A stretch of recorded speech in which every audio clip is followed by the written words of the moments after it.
We have been married 41 years. We started dating at 20, got married at 25, had you at 27, Jade at 29, 33, Luke, and 37, Gabriel. There was life before kids too. That's probably the most fun part. They were all fun, but I look at it as life before kids, life during kids, and life after kids is kind of the three chapters of what I'm looking at.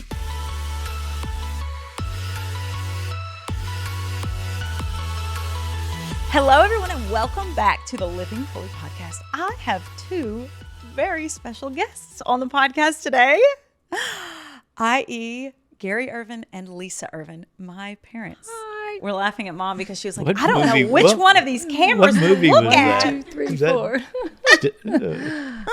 Oh, this is going to be great. Dad is one of everyone's favorite guests, and my mom is one of the most highly requested guests of the past several years. Oh, dear.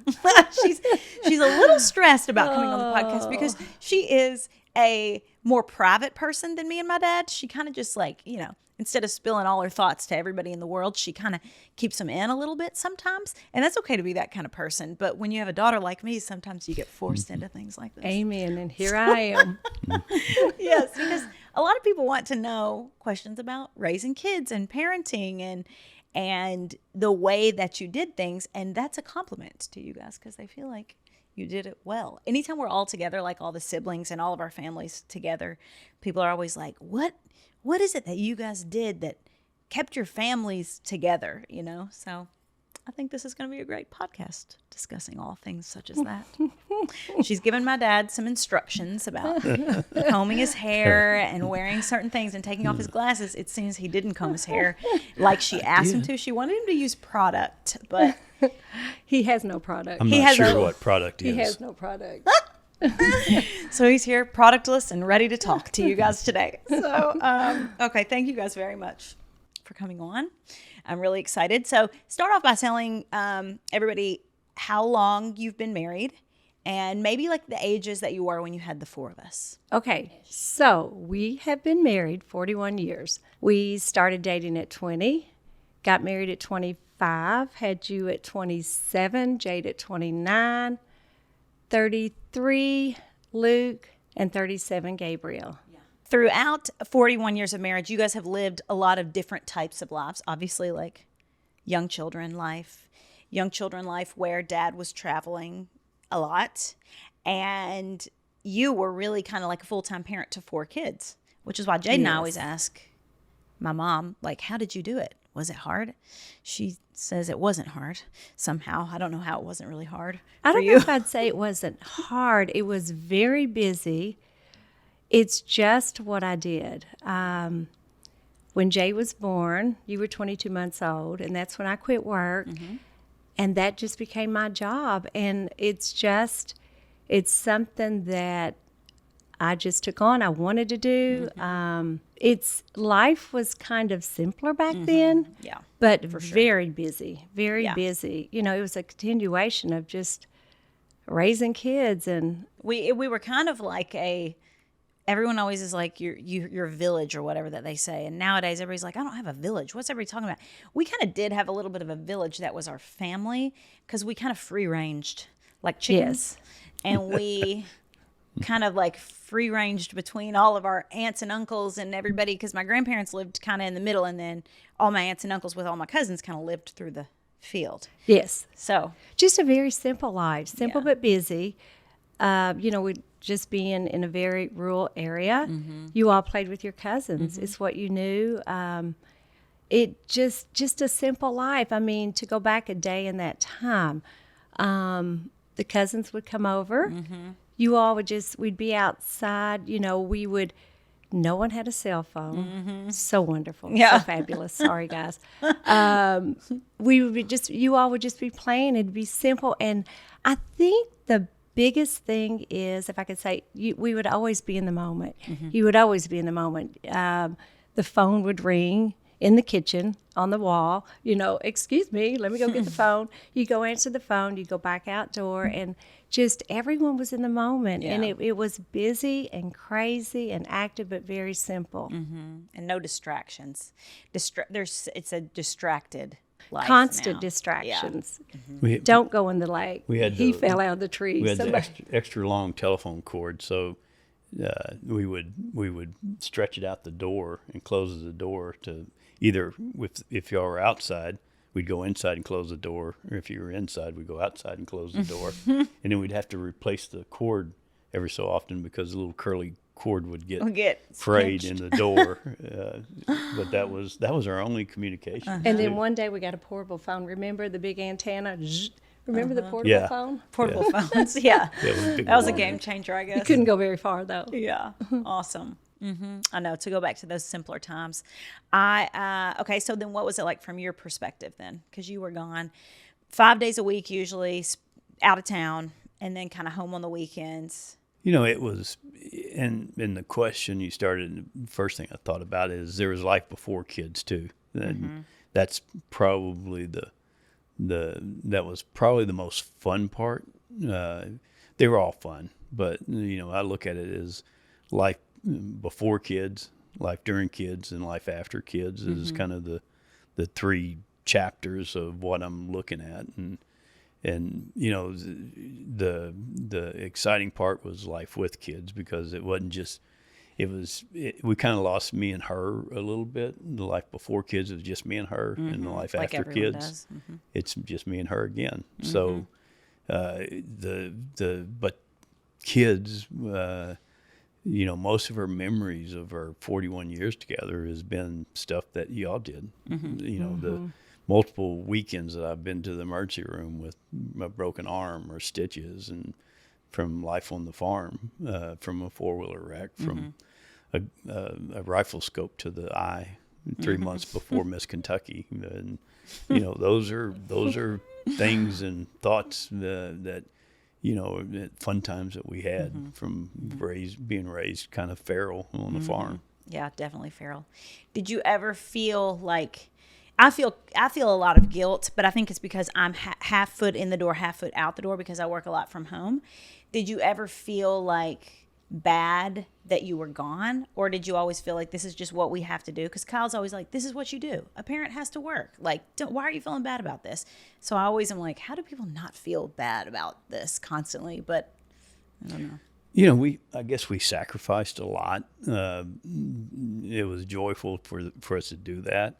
Yeah, it was guilt. We had to work at it. Lisa had a good job that she gave up when we had Jade, our second child, and then she gave up a lot more than that. She gave up, dressing up and going shopping for nice clothes and things. You took it back.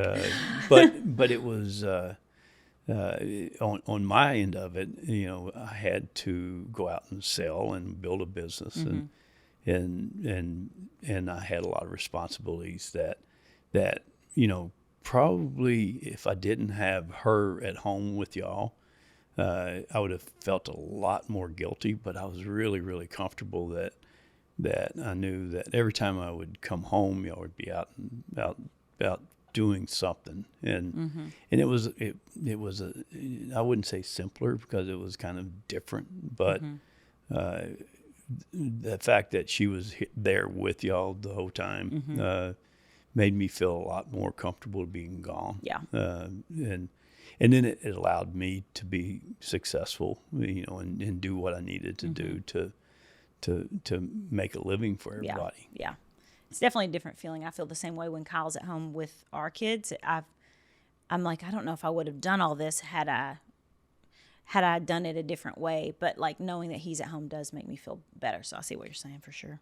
What was the hardest thing that you ever faced as a parent, and how did you get through that? The hardest thing, I'm going to say there's only one. The most gut-wrenching thing that I've experienced, I'm probably going to get a little teary about this, but just watching Jade and Gav lose Blaze. Okay, so that was the most difficult thing and it wasn't losing a grandchild. It was through COVID and the beginning of COVID, and everything shut down. Jade went into the hospital to have Blaze. We weren't allowed to go. We didn't lay eyes on him until 32 days later. and if you want me to get into this story, but I will never forget walking into that hospital the day he was dying. Jeff called and said, okay, you all can come and see him now. And so I just remember walking into that hospital room and seeing that little angel laying on that board. And I'd never in my life seen so many cords and machines and monitors hooked up to a child. And there are two things that stuck in my mind that I will never forget. They're just ingrained in my mind. And I remember Jade. When Jade was a little girl, she was, kind of shy, a little bit quiet, and she would look down, she would raise her eyes up, and she'd stick her bottom lip out with this little pout.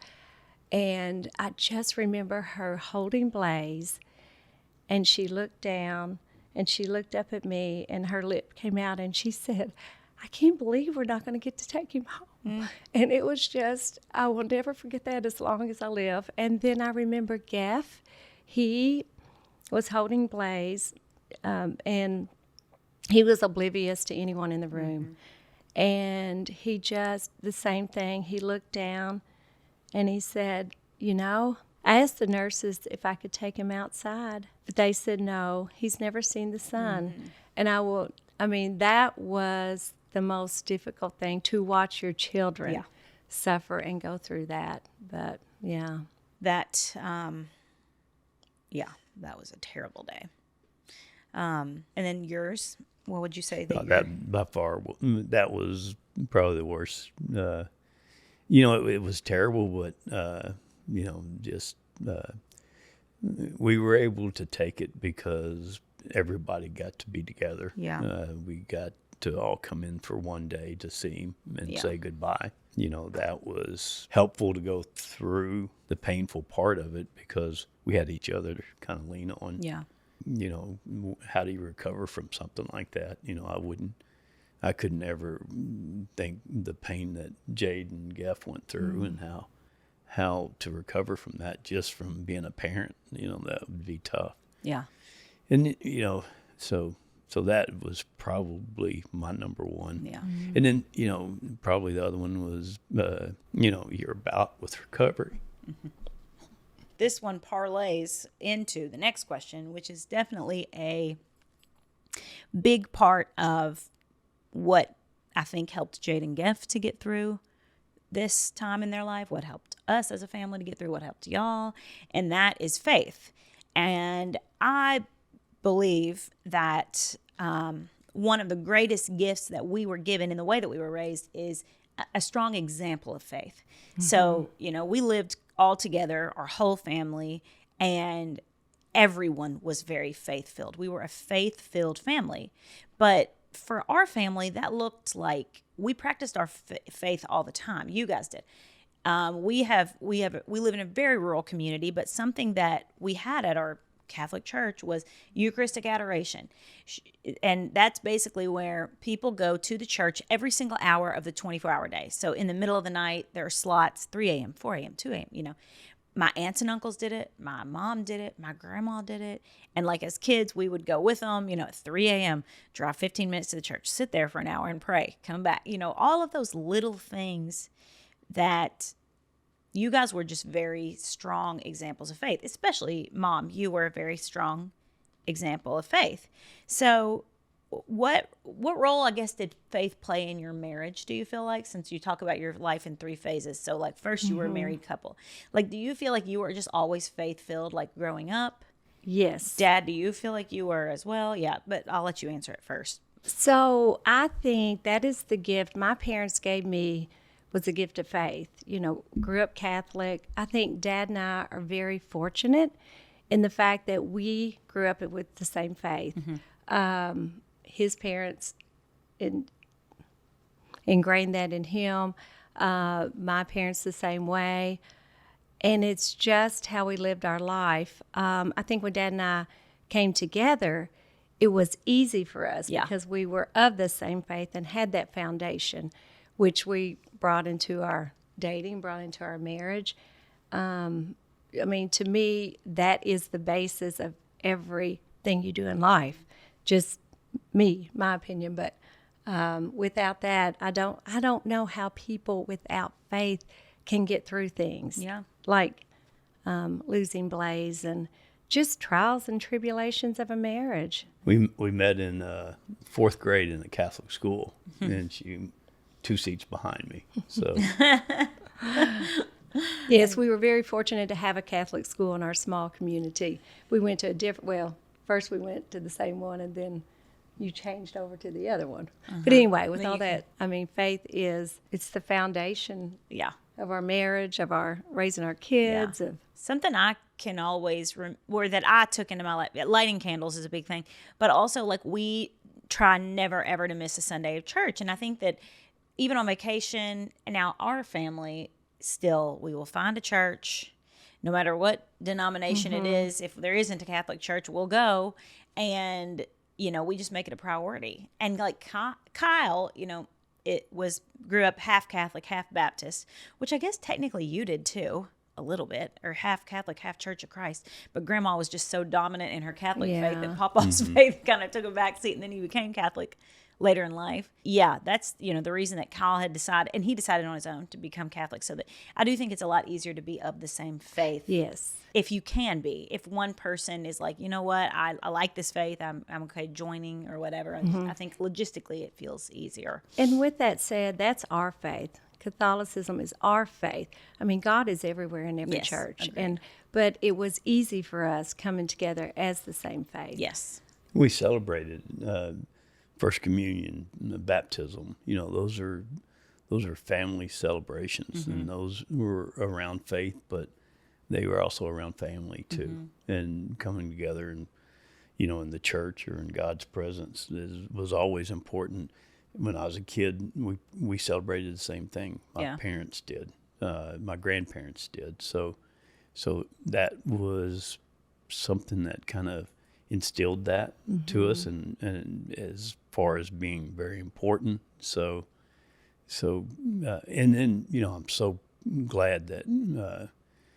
I give most of the credit to Lisa. She's the one that's been disciplined and scheduled around.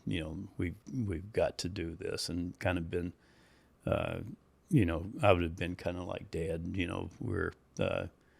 I see faith on the top of a mountain, or in a lot of different ways, and Lisa practices her faith every day, and is a lot better at it than I am. Well, I tend to disagree. I mean, you practice faith in your everyday life, every different aspect of your life. Yeah, I think that the way that you practiced faith always included family. It wasn't really, your personal journey of faith was important, but also I think you saw that as a parent as something that you wanted to instill in us, and you actively made decisions like, I don't care if everybody's going to the lake on Sunday after prom, you have to go to church, and you have to work that into your schedule or you can't go. Like, you made parenting decisions based on faith, and then we made it our own. And then when I went to college, there were 7 people that went to the Catholic Church, but I was one of the 7 on Sundays, which is something that is definitely most of the time instilled from environment. And that is important. I know that your mom too was she was a lot like you, right? She always lit candles in her bathtub. That's where I got my candle lighting from. I know. We would be going on a trip, and I'm like, okay, we're flying here. Would you please light a candle? And she would, yes. I guess she got them from the church.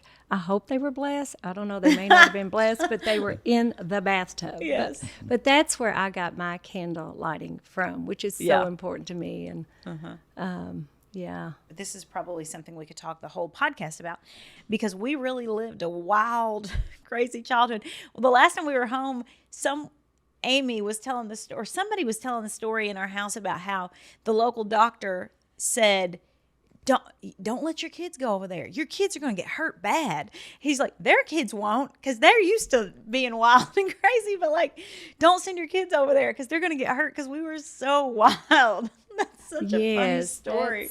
Well, we lived in the country, and we were wild. You were very wild. Yeah, we were wild. Like very much risk takers, dangerous. We just did dangerous things because it was just how we were. We were just it wasn't bad. We weren't bad. It was just very physically dangerous. Yes. I totally agree. Yes. And we were used to it. And that's none of us in our family ever broke a bone. Everybody else did, but like we got stitches and stuff. And the city people in the small towns always around got us would come out. Yes, they are the ones that would get hurt because they didn't know how to live in the country. But what are some funny stories from our childhood? Okay, well, let's start with one about you. Okay, so one day after church, so it was just Dad and you were probably 3 years old. Maybe Jade, was was with us. But anyway, so we went to Hunan, this Chinese restaurant,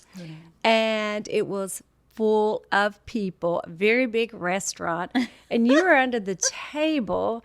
And Dad and I were eating, and I think we had a few people with us. She got sunburnt the day before. She Yes. had really bad sunburn. I didn't want to elaborate on everything, but had a little sunburn, had on a cute little dress. And you were under the table, and all of a sudden we hear everyone laughing. And we looked around, and you had taken off all of your clothes, running through the restaurant. Oh, my God. And I'm like, Dad, get her. No, you get her. We were arguing over who was going to go get you. I went and got you. Oh, my The best mom, but I'm like, That is funny. I think she didn't climb up on the buffet I table. know. She was running around. She was being chased around the tables in the restaurant. Oh, that's Naked. funny. Completely. Oh, gosh. That's a good I one. don't know. There's so many stories. I couldn't begin to think. I also had never ordered food from a restaurant like pickup or like delivery until college, and I was Well, like, you yeah, just we had no delivery. order a pizza and they just bring it to your house. Like it just was so foreign to me. I can share a little story, not so funny. So you went to college at Swanee. First time you were coming home, Thanksgiving. So you encountered an accident. You were on 24. Oh gosh. Swanee No, this to is funny. Nashville. My first child had finally gone away to school, going to take on the world. Okay, so my phone rings. Of course, I go in the bedroom to pick up the phone. And, Mom, I think there's been an accident. We're backed up. Okay, so I kept calling, checking on you, checking. You were fine. And then about an hour later, I called you and I said, so how's it going? And you said, oh, it's fine now. We were stopped, but the last hour I met a trucker named Roy, and I asked him to get in my car with me, and we No, I listened got to in- the Dixie Chicks. I got it. No, I thought you I got in his truck. truck. Oh, Lord. Okay, I'm sorry. She Yeah. got I in got his it. truck. She climbed in the So, semi with Roy, if a you're out sleeper there, in the back. thank you for I didn't- being a nice man. Not He, being an it axe was murderer. stocked dead, and we were talking because we had our windows rolled down, and we were sitting there for like ever. And so he's like, "Well, you want to sit up here with me?" And I was know. like, "Okay, That sure." was, and I'm like, Mallory, and you're like, what? You can't get in the truck with strangers. And you're like, Mom, you told us we've got to be nice to everybody. We were a little naive growing Oh my up in gosh. a rural community. Yes. That's a good story. I So, forgot. Roy, thank you for being a nice man. He was nice. He liked the Dixie Chicks too. We just talked. Yeah. Okay, what's a funny story? Do you have a funny story? Y'all were nicknamed when you were a kid. You did these fashion shows, and you're talking about the Dixie Chicks. It reminded me of the Dixie Chunks. Yeah, that we they called called them. ourselves That was Tom Willett. the Dixie And, Chunks. You would have material, and you'd make these outfits, and you would all Mal, perform Jade, on our yes. front porch. Mallory would always be in the front. Thea and Jade, background singers, always backup singers. You Yeah. would hot And then glue the boys' gun all job the was outfits. just to destroy or aggravate her, to either just not pay any attention to her direction and ignore everything that they. I gave up on them pretty quick and Yeah. just went with the Jade and Thea were my minions. They would do whatever I everything, told yes. them to do. But that's all we had. That's all y'all had. It Yeah. is either a 4-wheeler or fishing or Fabric there swatches. wasn't a lot of we were 14 miles from the Walmart. And, The Walmart.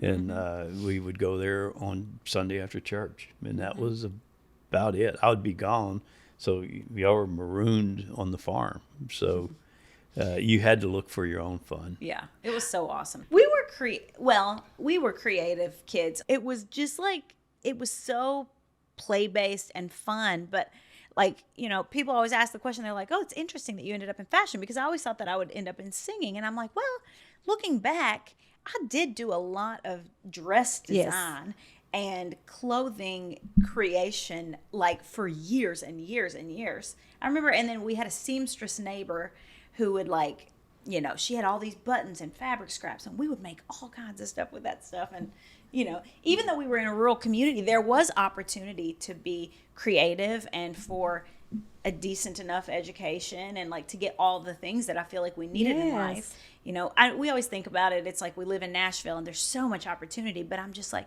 we ended up fine and we didn't have a lot of opportunity. Like we made do with what we had. You all created every day, all day long. Yeah. You know, there was also a time too where, you know, we traveled so much.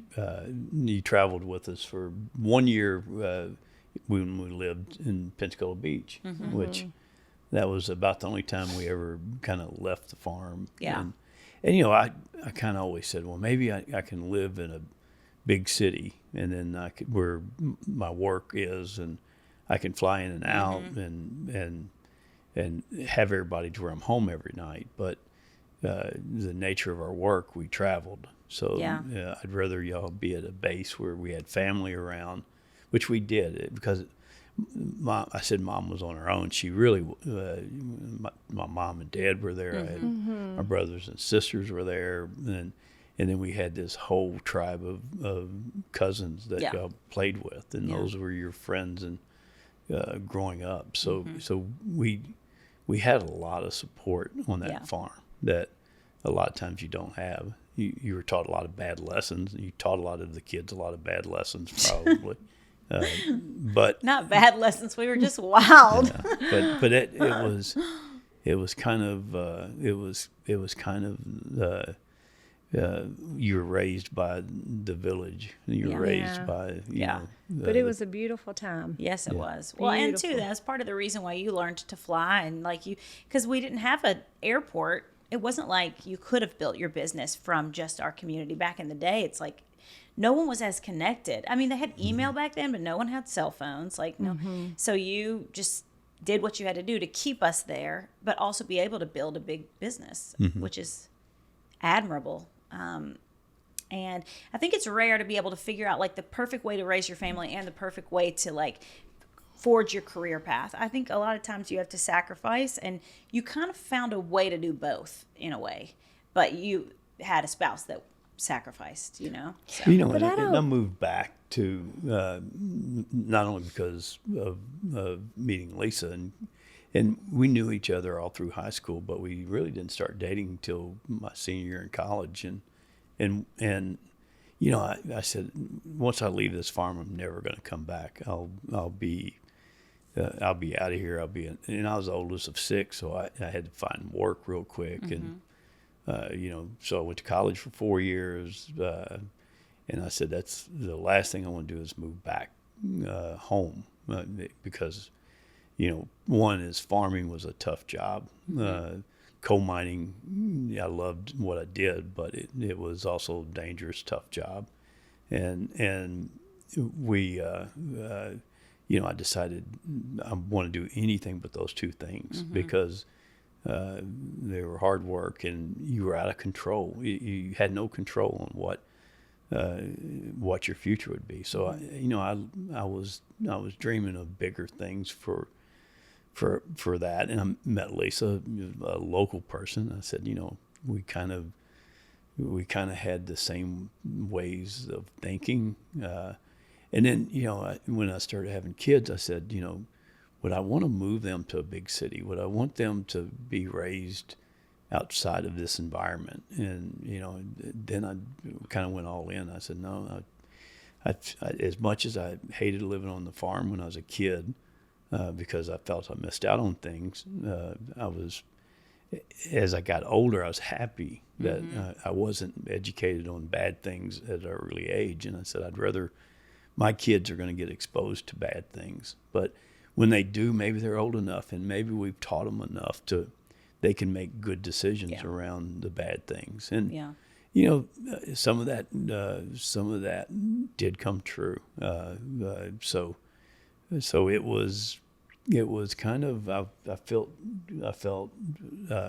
was torn about whether to stay or whether to leave. Mm-hmm. And I think staying was probably one of the best decisions we ever made. Yeah. And talking about being a sacrifice, it was never a sacrifice. It's what I chose to do. I mean, it was my job. Yeah. But I loved it. It's just, You've always said that like that. I think that's a perspective shift, that it wasn't a sacrifice, it was what you chose to do. Because I think a lot of people do see it through the lens of it's a sacrifice. And I think maybe you live out every day like, well, I'm sacrificing. And that's a lack mentality in a way. And you always are just like, it just was what it was. I felt very blessed to be able to stay home. And just being a full-time stay-at-home mom doesn't make you the best parent. You can work, you can do, I mean, being a good parent has to do with just, how you raise your child, how that one-on-one time, whether it's after work, you know what I'm saying? It's not all about being a stay-at-home mom. Yeah. Yeah, that's a good point. And, very good point. And I see her do the same things with her grandkids that she did with y'all. Yes, such a good grandparent. So singing, one-on-one. Singing to you, and the nursery. Games. Yeah, and those are things that y'all did as 2 and 3 years old. Is singing. Yeah. And she's the one that taught you how to sing. I didn't teach you how to sing. Jesus gave you that. I really did have like a full-blown small town version of a singing career from the age of 6 until I left. And you weren't an entertainer and didn't come from like a family of musicians or dancers or like anything like that. But you did help me in that way. Like you would help us with routines, and you would set up my practices, and you would critique, or you would help me pick the songs that I'm going to do for the particular thing. And I think that it's interesting that you were a coach of something you didn't know how to do. So I got a story. You did it good, though. I remember, though, the first time you performed, because I think Aunt Vicky was always saying, Mallory, you need to be in the talent show at the fair. And you're like, oh. Anyway, one day you came and you said, okay, I want to be in the talent show. So you sang Daddy's Hands. I know. What's funny? I was Ford's age. Oh, my gosh. Isn't that crazy? And it was an open talent show, all ages. And so, anyway, it was your time. We were all sitting and waiting. It was your time to come on stage. And we're like, where is she? Where is she? And I went around to the back, and you had on your boots and your cowboy hat and your big round glasses that you wore all the time. And you said, and you were, and I said, oh my gosh, you were getting ready to walk up the stairs and come out on stage. And you're like, and I said, Mallory, you don't have to do this.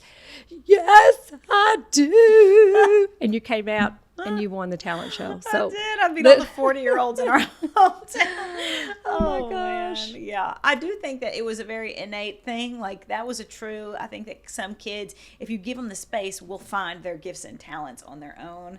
And then you can foster that in them, even if you don't have experience in that realm, which we had so much space to become who we were going to become. The boys had less space because wrestling was so what we did for boys, but the girls like really had a lot of room to become the people that, we were supposed to be. And the boys did too, but like there was just a heavy wrestling hand for all the boys. By the way, that was the only time you were fearful. I never saw fear from that point on.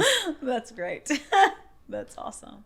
Okay, I just had one more thing that I was thinking of, a funny story. And because Dad was saying that, like, kids won't be exposed to bad things until later. But, like, our version of bad things and, like, acting out when we were younger was not... It's almost funny. And you know what I think is so funny is that Gabe was like the wildest kid of all of us. And he's like the most overprotective parent. And so true. I was thinking about one time Gabe in the middle of the night at like 15, he didn't even have his license, or 14, drove all the way 15 minutes to town with his friend to get a hamburger in the middle of the night. Like that's what he snuck out to do. And then on the way back, got pulled over by the sheriff. The sheriff had him in the back car and he's like, I'm going to give you a chance to call your dad. And he called Luke, who was a freshman in college at the time. And he's like, hello? And Luke's like, yeah, like screaming over the music. And the police officer was like, I've got your son, Gabe Ervin. Is this Gary Ervin? He's like, no, this is Luke. Who is this? And he looked at Gabe and he's like, I'm going to give you one more chance. And then he called you guys, and you don't seem to get too worked up about things like that. I guess because y'all were wild. The story too. goes, so we're in bed, the phone rings, so Gary answers the phone, and it was like 4 o'clock in the morning maybe, and he goes, okay, bye. Hey, Mom, Gabe's in jail. No, he's not. He's in bed. And he was literally 14 or 15. His friend did not drive, stole his dad's truck, came. Gabe met him at the end of the driveway. Anyway, long story short, snuck out to go get a cheeseburger. Yeah. Yes. Anyway. Yeah, Gabriel. I think Gabe is the most overprotective. And he was just like, I mean, he was like a daredevil every single day. The time before the fruit roll-up. Oh, yeah. They were like story. 3 or like 4 and 5. Yeah. Yes, that was terrible. Well, yeah, you Gabe didn't have any and sugar in our house. Elijah. We had to do what we had to do to get it. Snuck out. Okay, so Gabe and Elijah, first cousin, we didn't have a lot of sugar in our home. I was a bad mama. No. And Aunt Robin, 2 houses over, kept fruit roll-ups in her pantry. So Two houses, one night, probably a quarter mile away. So Gabe and Elijah go over, and they're literally climbing up on, trying to get on the roof, and Uncle Scott, thank goodness, stopped them. They were going to go down the chimney like the Grinch, go into the pantry, steal the fruit roll-ups, and go back up. They would have died in the chimney. So At 3 a.m. Yes. Luckily, Aunt Robin heard them. I think that a big challenge in people's marriages or parenting journeys is disagreement. Like, what happens when we talked a lot of things that you guys agreed on. You agreed to raise us on the farm. You agreed to sacrifice, and you would raise the kids. You would work. You agreed on your faith. You agreed, on a lot of things. What happens when you disagree? I think is a question that I would like to know as a parent. Like, how do you get through those things? And the thing that I can remember, obviously, the biggest disagreement that involves my life was something that was a really big deal, was sending me to treatment. So you very much thought I needed to go to treatment. We didn't even know what treatment was or what was the problem or anything, but like from what you could gather, this was the route that you thought. He kind of was just like, I don't know, like you kind of had this disagreement over this big pivotal moment. So take me back there and take me back to, like, how do you deal with disagreement, especially when it's something that is so big and you need the support of your spouse? I don't know that was a disagreement, so to speak. So with that, you were in Nashville, living in Nashville. And, to me, your treatment was just a snippet of your life. I mean, you had a beautiful life before, beautiful life after. And that was just a very huge bump in the road. But so we didn't know what you were going through for a while. You lived in Nashville, kind of knew something was not going the way things should be. You were acting a little different and that sort of thing. But then you came home to do an event, and I don't know what happened, but I immediately knew something's not right. Something is, I just knew in my heart you had to go away, and I was going to do everything I could to save you. And I think Dad was just, if you'll agree or not, but I think he was just a little slower of getting to where I was. Yeah. Was it a disagreement? To me, that in our life was not a disagreement because I did not care what anybody thought. I didn't care. I was going to save my daughter's life. I didn't care if the world knew. I just didn't care. Didn't know anything about treatment, didn't know what to do. And I think Dad was just slower to see it all, more resistant, if you will. I remember the day I called Aunt Laura, and I'm like, you got to help me. She's got to go away, and you got to help me, and we got to find a place now. So I was already on board. Does that make sense? Don't know. I think Dad just took a little longer. I knew that you needed help. And, I guess, I don't think I was ever embarrassed by you. I was embarrassed for you, maybe. I don't know if that sounds goofy, but, your whole life was around who you were. And it probably wasn't until we went through therapy with you while you were in recovery, and it was the two worst things that I think was Blaze and then the recovery, going through that process. But in with that, and I agree with Mom. I didn't disagree. I knew that you needed help. It's just maybe I didn't agree on how. Yeah. And it wasn't till we went through the process that a parent does. It's a parent's worst nightmare, the death of a grandkid. And it wasn't that bad, but because you're going to live, you're going to recover from this. You're going to go through recovery, and you took that on.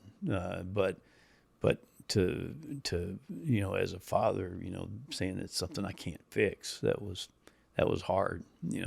I couldn't fix Blaze. And I went to every doctor's appointment, and there was no fixing. And then one thing, too, I remember talking about husband and wife agreeing, disagreeing, having a different opinion. We were coming back after we took you to treatment, and we were flying back, and I just remember being so peaceful.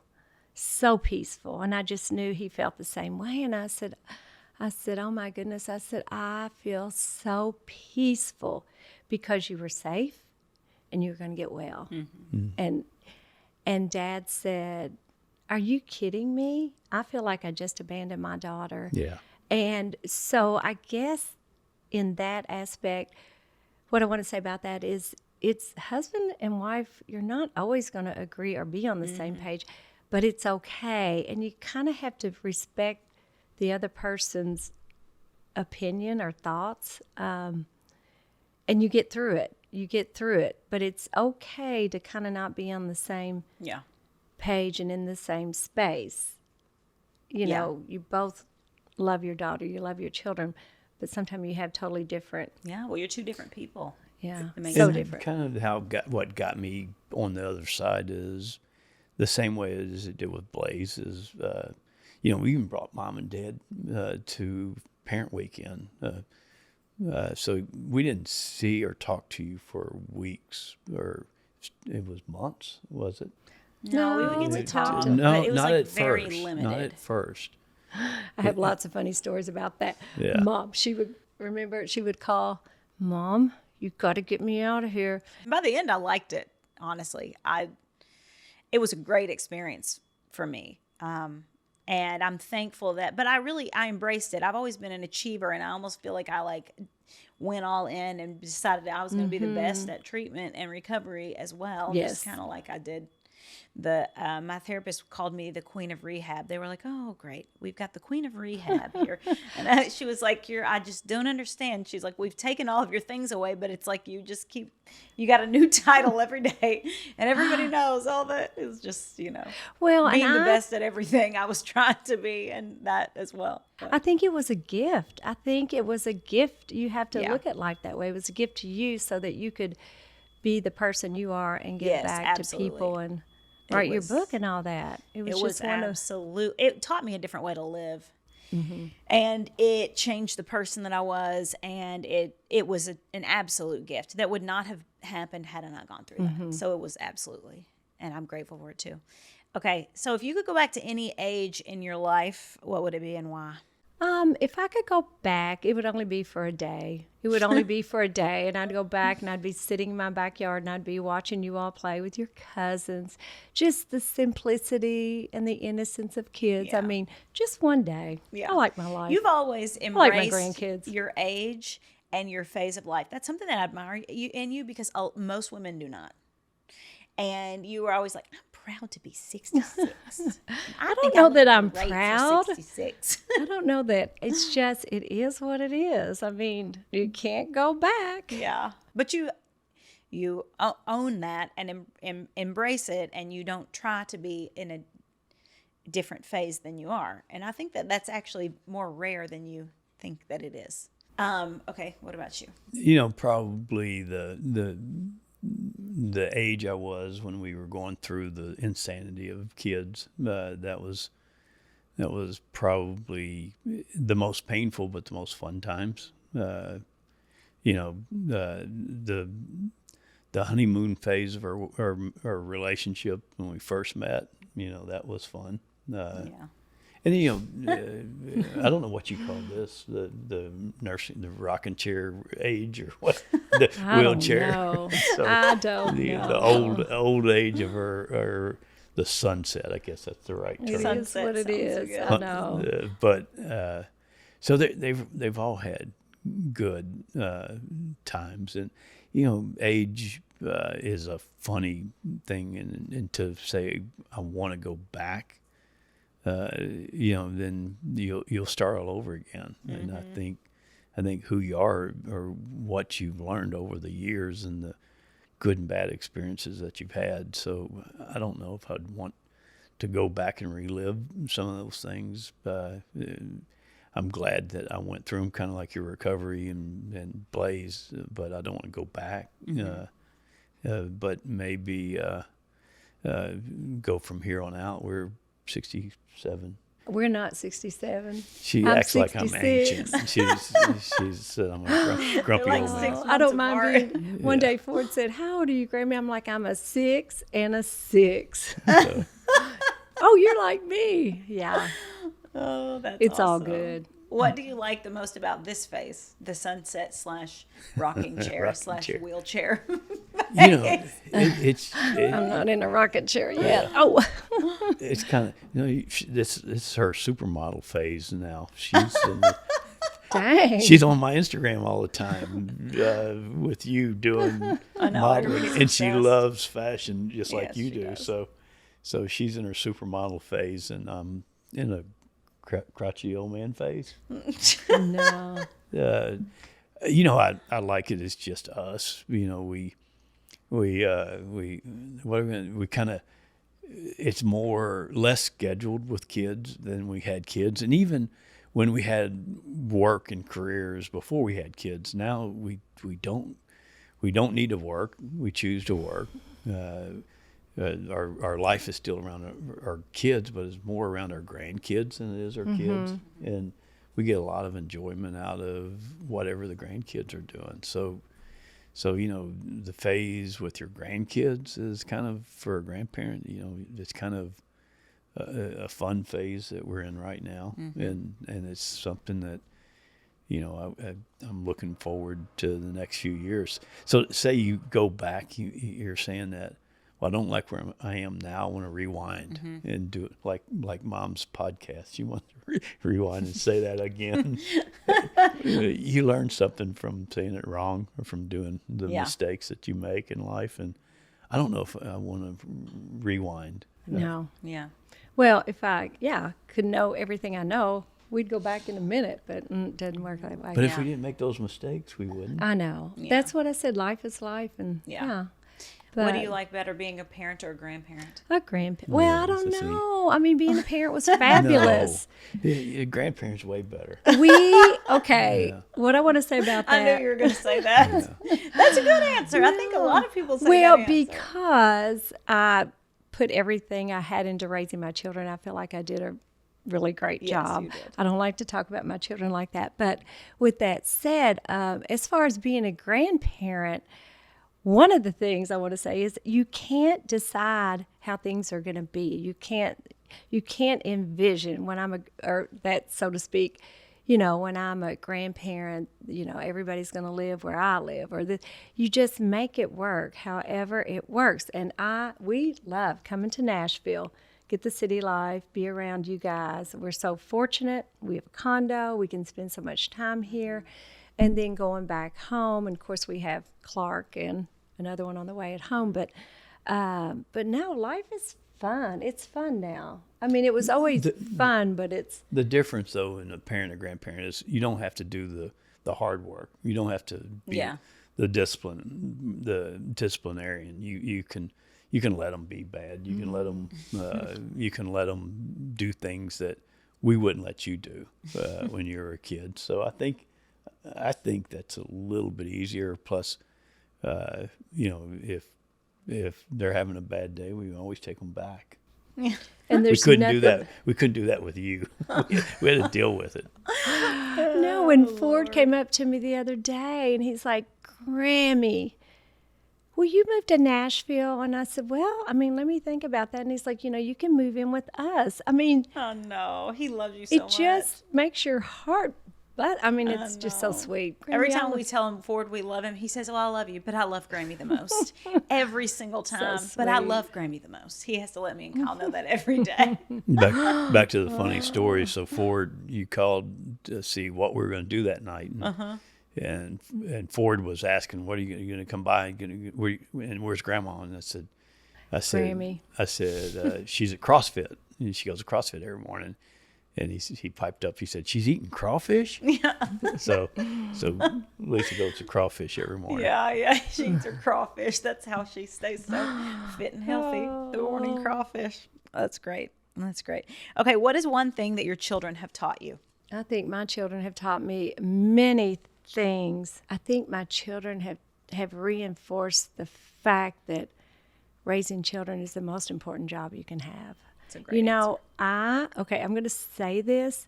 One compliment that I hear about every one of you all so much is your children are so kind. They're so kind. They're so, and, it just makes me proud. I mean, as a parent, you try your best to do your best. You don't know how your children are going to turn out, but to me, that it just is the ultimate compliment. Yeah. That I just hear that over and over. Your children are so kind. They're so nice. They're so. Okay, so then, Dad, what is something your children have taught you?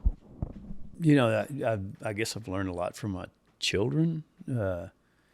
Maybe not to take myself as too seriously. There's nothing that can't be undone, and I think it's more than just one day or one mistake. It's the years that it took to make you, and then so probably the biggest single thing is not to take yourself too seriously. To be consistent with both the way you treat your children. That's probably another one. I've learned so much from you. You taught me, I taught you how to fish. You taught me about fashion and how to be a pageant person. My boys have taught me about all kinds of crazy stuff. But probably the biggest, one single thing I guess I'd say is I probably learned how to, you never learn the meaning of love until you have a kid or a grandkid. And that's probably the biggest thing. And it's different than me and Lisa. Your kids and your grandkids are just unconditional. If you could give young parents one piece of advice on how to raise good children, what would it be? Tim McGraw, Be Humble and Kind. That song is the best. Just listen to that song. Mm-hmm. That is a good song. The entire song. Okay, that's good. He says it much better than me. Mm-hmm. What about you? What's the question? If you could give any piece of advice to young parents, what would it be and why? You can't make any mistakes. There's everybody. There's so much advice out there now. Not to say listen to what your parents say, what they do. There's so many sources for information. Maybe don't listen to what you get on the internet. Yeah, that's a good piece of advice. Don't listen to what you read. Everybody's trying to make a different angle around. If you want your kids to turn out right, then you got to do this. Mm-hmm. Maybe do what made you. If you like where you're at right now, then maybe it's because of me and Lisa, or my mom and dad, or her mom and dad. So maybe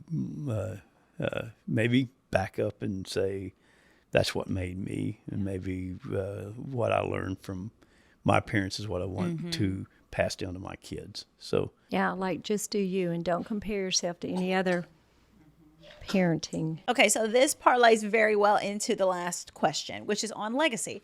So what I feel like binds a lot of this together is your choice on leaving a legacy, how you wanted your kids to turn out, how you guys wanted to live, just the focus on passing on something after you're gone. So what do you want your legacies to be? I think mine would be the faith that was instilled in me, that I have instilled in you all, that you continue that and instill in your children. Yeah. Without that, you ain't got much. Mm-hmm. Curiosity, probably, to constantly explore your limits. That's what I want my kids to do. I don't want them to be satisfied with just average. I want them to constantly question, what I'm going to do to make the world a better place. What I'm going to do to make myself better, my family better. What I'm going to do to it's kind of me in the mountains. It's the same thing. What I'm going to do to show my kids that I'm trying to be the best person, so they can take that as an example. So maybe curiosity with yourself, with the world, is maybe what I want to pass down. I think that's great. And I think that was a very great podcast. Thank you guys so much for listening to this episode of the Living Fully podcast. Thank you guys for coming on. I really appreciate it because, Mom, I know this is not your thing. So I really appreciate today you allowing it to come in on my thing here. And Dad, I always appreciate having you. But this was great. This was great. I am very grateful that, you can't choose your parents. You can choose a lot of things in life, but you cannot choose the family that you're born into. And I mean, if I could choose it all over again, of every single parents in the world, I would choose the two of you because it was just the absolute best. Thank you guys for listening to or watching the Living Fully podcast. I know this was a special episode that people reference back to and really love a little glimpse into our family and into the wonderful parents that made us who we are. And I just really appreciate you guys listening. And tune in next week for more.